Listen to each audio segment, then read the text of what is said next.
On February 22, 1984, at approximately 10:45 hours Atlantic Standard Time, the semi-submersible drilling rig, Vinland, was abandoned by its 76 crew members, following an offshore gas well blowout. The rig was drilling at the Uniacke G72 site, approximately 19.6 kilometers north of the eastern tip of Sable Island, on a heading of 005 degrees true north. The water depth was 158 meters, and the downhole depth at the time of the incident was 5,735 meters. The Vinland was carrying out gas well testing at the time of the incident.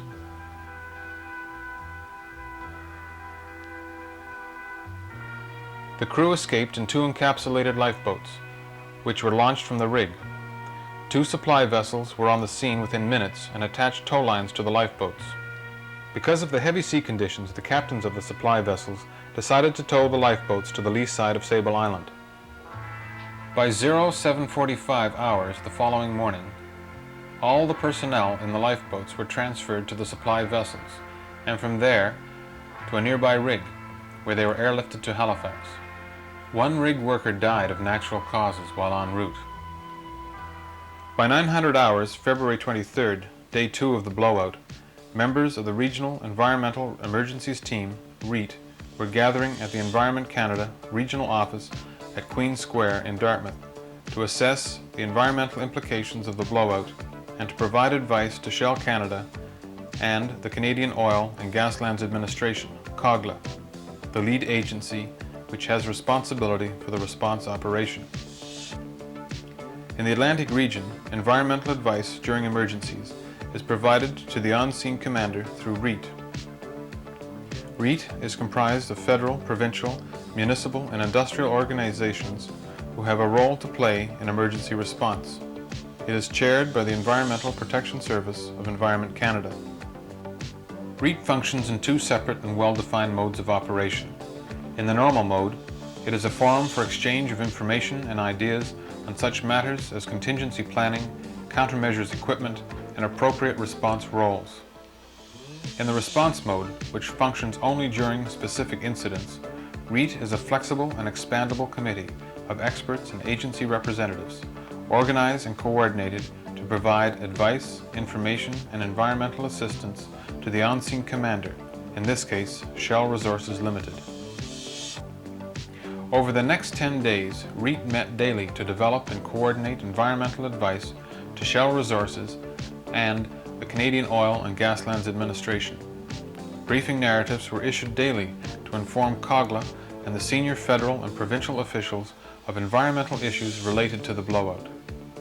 Throughout the time of the incident, the Atmospheric Environment Service provided weather forecasts, modeled slick trajectories, and assessed the dispersion of gas plumes. REET assembled an inventory of all resources at risk.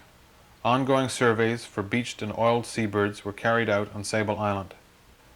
Representatives from REET participated in reconnaissance flights to the blowout area, and observers were deployed on monitoring vessels to assess the incident's impact on air, water, sediment, and ocean floor organisms. These samples were collected and analyzed. REET provided assistance to Shell in the design of a suitable environmental monitoring program. Air and water sampling equipment was also loaned to the company by REET to further assist them in carrying out this work. During the 2nd day of the blowout, the Canadian Coast Guard dispatched the vessel Edward Cornwallis to the scene. Representatives of COGLA, REET, and Coast Guard emergencies were on board. The REET representative carried out water sampling and air monitoring as conditions permitted. The Edward Cornwallis remained on the site throughout most of the incident, providing an operations base for slick monitoring activities and a potential source of assistance should it be required. Throughout the period of the blowout, a continuous stream of natural gas and gas condensate escaped into the ocean and the atmosphere. On the ocean surface, the condensate formed thin blue sheens. Thicker portions of the slick appeared milky white. Because of the sea state, the slick floated on the surface and did not mix with the water. Long windrows often formed at right angles to the main body of the slick.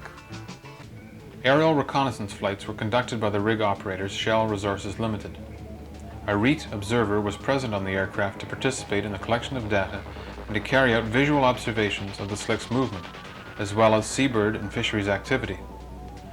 Observers on Sable Island monitored shoreline contamination and the possible effects to island wildlife. The slicks were of a light condensate and for the most part dispersed rapidly due to the interaction of wind and waves. The largest slick was observed on March 1st, when a half-kilometer wide sheen extended over 8 kilometers from the drill site. By the 9th day of the incident, efforts to cap the blowout were underway. A team of well-controlled experts, made up of personnel from Shell Resources and the Texas-based firm of Boots & Coots, arrived at the scene to start the capping operation. Over the next few days, the remaining slicks around the rig dispersed naturally. Crews were then placed on board the rig to inspect it for structural damage, reactivate the power supply, and eventually resume normal operations.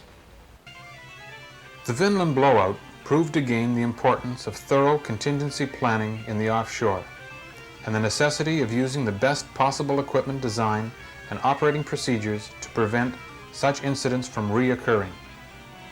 The extensive and effective cooperation with the oil industry during the incident and the timely provision of comprehensive environmental advice to both industry and senior management and government reinforced the value and significance of the Regional Environmental Emergency Team in environmental emergency response.